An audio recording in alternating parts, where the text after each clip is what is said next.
Bonjour, je m'appelle Virginie et je suis coiffeuse. Aujourd'hui, nous allons parler des cheveux blancs. Peu importe l'âge, à chaque fois que j'en entends parler, c'est toujours deux sons de cloche très différents. Soit on va avoir l'horreur dans la tonalité de voix, ou alors on va se dire bon, bah, c'est pas grave, c'est des cheveux blancs. Aujourd'hui, on va en parler, je vais vous expliquer pourquoi vous avez des cheveux blancs, pourquoi ils arrivent parfois plus tôt, parfois plus tard, comment faire pour les camoufler et également comment faire pour assumer son cheveu blanc. Tout d'abord, pourquoi nous avons des cheveux blancs? Alors le cheveu blanc, c'est totalement naturel et normal d'en avoir. Ça arrive à tout le monde, à des âges différents. Ça va dépendre de votre type de cheveux.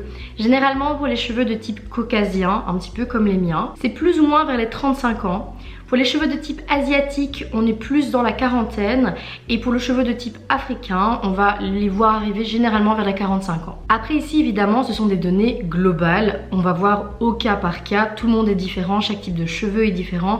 Et de plus, le cheveu blanc peut survenir pour plusieurs autres raisons. C'est l'absence de mélanine qui est à l'origine du cheveu blanc. À partir de 40 ans, le nombre de mélanocytes va diminuer drastiquement dans le cuir chevelu, donc pour les pigmentations de couleur, et plus ou moins de 10% à 20% de cheveux blancs vont apparaître tous les 10 ans à partir de ce moment-là. Par conséquent, de moins en moins de couleur sera présente dans votre fibre capillaire et ils deviendront de plus en plus blancs. Vous l'aurez compris, le cheveu blanc, c'est quelque chose d'inéluctable et surtout d'irréversible. J'entends souvent mes clientes me demander s'il n'y a pas des astuces, des vitamines ou quoi que ce soit d'autre qui pourrait permettre la repigmentation du cheveu, mais c'est tout simplement impossible. Une fois que le processus est enclenché, on ne peut pas faire de retour en arrière. Donc mesdames, pour toutes celles qui arrachent leurs cheveux blancs, sachez que cela ne sert strictement à rien. En plus de vous les arracher, ça va vous faire mal, mais en plus de ça, vous allez les voir repousser plus fort, plus dru, et ça va juste être plus compliqué pour vous de vous recoiffer par la suite. Vous l'aurez compris, quand ça arrive, ça arrive. Ça ne sert à rien de les arracher, mais alors qu'est-ce qu'on peut faire? Je vais vous proposer déjà au niveau naturel, quand ils viennent d'arriver, généralement les cheveux blancs sont un petit peu éparses. On les voit pas trop dans le cheveu, c'est plus qu'ils vont pousser en même temps que votre couleur naturelle ou que vos colorations habituelles. Et là, il va y avoir quelques questions à se poser. Tout d'abord, en fonction du nombre de cheveux blancs, du pourcentage de cheveux blancs que vous allez avoir dans votre tête, ça peut aller de 10 à 100% quand on les voit arriver et quand là, c'est vraiment rempli. On ne peut plus faire autrement que de les accepter. Lorsqu'on va être en dessous des 40% de cheveux blancs, il y a plusieurs options possibles en fonction de votre couleur. Tout d'abord, si vous faites des colorations, il faut regarder à quel niveau de teinte vous êtes. Si vous êtes dans les châtains, dans les très foncés, dans des acajou, dans des cuivrés encore foncés, là il va falloir regarder peut-être pour des options, soit des options naturelles. Je sais que ça existe, que certaines clientes le font, par exemple en utilisant des huiles comme l'huile de sésame qui va avoir un colorant légèrement naturel pour estomper un petit peu en racine et vous permettre de fondre légèrement ces quelques premiers cheveux blancs. Soit il existe d'autres solutions comme, moi j'appelle ça des cache-misères, mais on appelle ça des sprays correcteurs. Il y en a dans plusieurs marques, je vous en mettrai en barre d'infos si vous voulez, mais ils s'utilisent vraiment facilement. Il y a beaucoup de teintes différentes, du très foncé au très clair. Il faut juste bien faire attention à la mise en place sur le cheveu. Il ne faut pas asperger le spray trop près de votre racine, sinon là ça va faire paquet, ça va faire sale et vous allez avoir vraiment cette sensation de cheveux cartonnés. Si au contraire vous avez les cheveux très clairs, blond ou dans les cuivrés très clairs, blond vénitien, des teintes de brun très très claires, on va pouvoir commencer à ce moment-là peut-être certaines techniques différentes de vos colorations habituelles. Si vous n'avez aucune coloration, c'est aussi bien de commencer par cette technique-ci. Si vous en avez déjà une, ce serait bien de passer pour le plus naturellement possible à cette technique qui est tout simplement de faire un balayage ou des mèches. C'est-à-dire de prendre certaines parties des cheveux, de tricoter les mèches, de les décolorer ou de faire une couleur dessus et de donc couvrir mais une mèche sur une mèche et pas toute la chevelure comme on le fait avec des couleurs en racine directement. L'avantage du balayage ou des mèches, ça va être de permettre une repousse beaucoup plus naturelle. Lorsqu'on a moins de 30 ou 40% de cheveux blancs et qu'ils sont tout éparpillés, et que l'on a les cheveux clairs, ces 3 conditions remplies, c'est vraiment la meilleure façon de pouvoir cacher ses cheveux blancs parce qu'en fait on va petit à petit rééclaircir la racine ou la recolorer et ça va permettre d'atténuer l'arrivée des blancs. Attention toutefois mesdames, cette technique ne va pas couvrir vos blancs à 100%. Elle est là pour permettre une repousse plus naturelle et pour vous permettre de ne pas devoir venir chez le coiffeur toutes les 3 à 5 semaines pour retoucher votre racine si vous n'êtes vraiment pas fan des cheveux blancs. C'est une bonne technique mais elle ne va pas couvrir à 100% la repousse. Lorsqu'on dépasse 50% des cheveux blancs, de 50 à 100%, honnêtement c'est plus compliqué et là il va vraiment falloir y aller. Vous avez plusieurs solutions, on est ensemble, mais je garde quand même ma technique de balayage comme ma préférée, personnellement, parce que je trouve qu'à un certain âge, c'est moins grave d'avoir des cheveux blancs et il faut peut-être aussi les assumer. Bon, c'est facile à dire pour moi pour l'instant parce que je n'en ai pas encore, même si j'ai atteint la trentaine, ça ne saurait tarder. Mais j'ai beaucoup d'amis qui par exemple en ont et je sais que ça les embête fortement.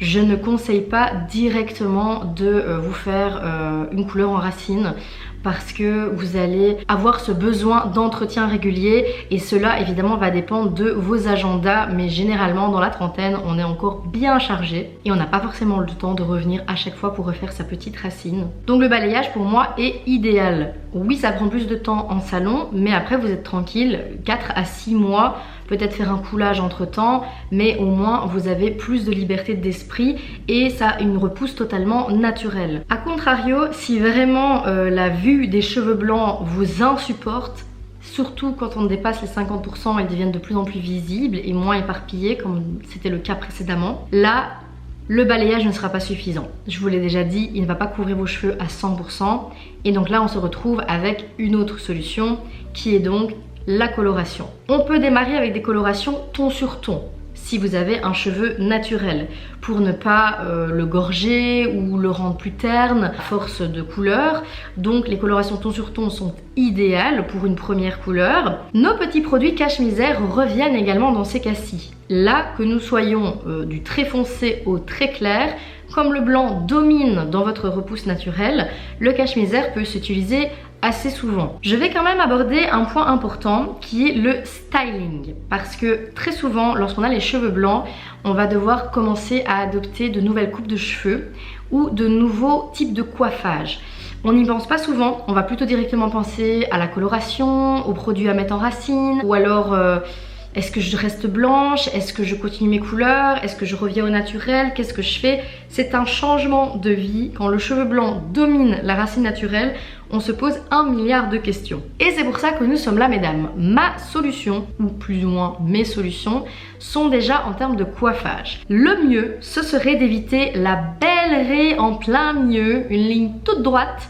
Ça, plus on avance dans l'âge, plus on a de cheveux blancs, plus ils sont visibles et mieux ce serait de partir davantage sur des franges vers l'avant ou sur le côté, peu importe, mais essayez de ne plus avoir cette ligne bien droite, bien marquée, parce que forcément lorsqu'on a 2 cm de repousse, ça se voit beaucoup plus si nous écartons les cheveux que si nous les plaçons vers l'avant. La repousse sera présente mais elle sera beaucoup plus facilement dissimulable, qui va vous faire paraître jeune, et cela peu importe le cheveu blanc, poivre sel ou gris que vous allez aborder fièrement. À partir du moment où on l'assume, où on a une bonne coiffure adaptée et où la transition n'est pas hideuse, on peut réellement trouver un avantage à garder sa chevelure naturelle. Pour le cheveu clair, à contrario, là les techniques de balayage vont être utiles également, mais on peut tout à fait éclaircir encore un petit peu la longueur si on souhaite bien évidemment garder sa longueur intacte. Si vous voulez couper, pareil que pour les cheveux foncés,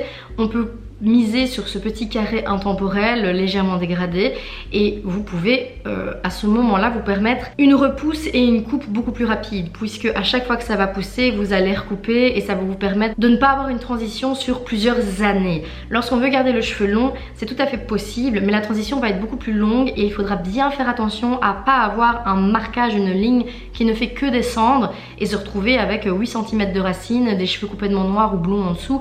Ça c'est horrible et c'est à bannir, mesdames. Pour récapituler, 1.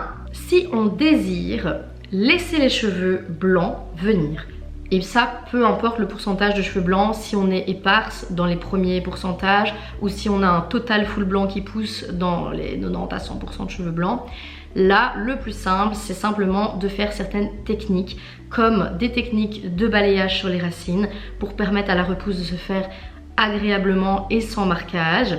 Vous pouvez également changer votre styling et votre coupe de cheveux pour que la repousse ne soit pas trop visible. Si vous ne faisiez pas de couleur en salon mais que c'est simplement votre couleur naturelle qui est restée sur vos longueurs, utilisez peut-être des tons sur tons sur vos racines pour commencer à faire la transition de la façon la plus douce qu'il soit. A l'inverse, si vous avez décidé que les cheveux blancs c'était niette pour vous et que vous n'en vouliez plus, à ce moment-là, on va devoir faire la couleur racine toutes les 3 à 5 semaines. Ça va être obligatoire, dépendamment de ce que vous ressentez au niveau de votre pouce. Tout le monde a une repousse différente, évidemment. La petite astuce des cache-misères, vraiment pour la semaine de trop, comme je le disais. Et le styling, la coupe de cheveux intemporelle, ça, dans les deux cas, ça peut toujours servir. Maintenant, comme je vous l'ai expliqué, ça va dépendre de votre longueur de cheveux aussi. Mais je pense que vous avez compris la chose principale dans les deux cas, c'est que la transition racine et longueur ne soit pas moche. C'est vraiment là qu'on va voir en fait si vous avez un bon coiffeur coloriste, parce que le problème, que ce soit pour cacher les blancs ou que ce soit pour laisser la repousse des blancs se fondre dans votre masse, c'est cette transition. À partir du moment où la transition elle est ratée, ça fait plus du tout naturel et là on va vraiment se retrouver dans un côté un peu cheap et se dire ah bah cette dame là elle va pas chez le coiffeur alors que vous êtes allé chez le coiffeur. Et ça c'est ce qu'on veut éviter à tout prix. Et puis vous allez me dire oui mais il y a des gens qui à 17 ans ont déjà des cheveux blancs. Comment ça se fait? Indépendamment de tout ce dont on vient de parler, ici il y a des gens qui peuvent, pour diverses raisons qui sont assez variées, un gros coup de stress, un choc émotionnel, un décès ou peu importe, une maladie. Pour toutes ces raisons-là, le cheveu blanc peut arriver beaucoup plus tôt que, comme je vous l'ai expliqué précédemment, la trentaine, la quarantaine ou autre en fonction de votre type de cheveux. Dans ces cas-là, vous allez me dire ok, mais je suis jeune, j'ai les cheveux blancs, comment faire pour paraître toujours jeune? J'en reviens aux astuces que j'ai utilisées juste avant. Ce sont exactement les mêmes. En fait, votre styling et votre coupe de cheveux va tout changer. Cela va dépendre parce que beaucoup de jeunes vont, à mon avis, ne pas vouloir garder le blanc et un maximum dans la durée garder une chevelure de leur âge, on va dire. Mais je pense que vous pouvez totalement jouer avec ça. Il y a énormément de gens qui ont fait pendant des années cette mode du blond blanc ou autre qui cassait votre cheveu. Ben, profitez-en, vous l'avez naturellement. Et encore, comme je l'ai dit, vous pouvez vraiment vous amuser avec vos coupes de cheveux et votre styling.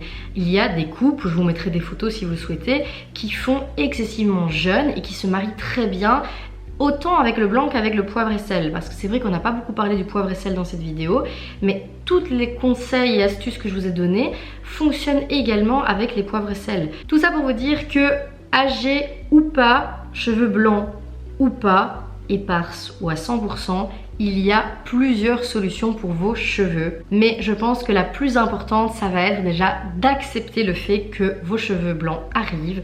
Et plus vite vous les accepterez, plus vite vous pourrez vous concentrer sur la meilleure technique, soit pour vivre avec et les laisser pousser, soit pour les cacher au mieux et améliorer votre coupe de cheveux et votre styling.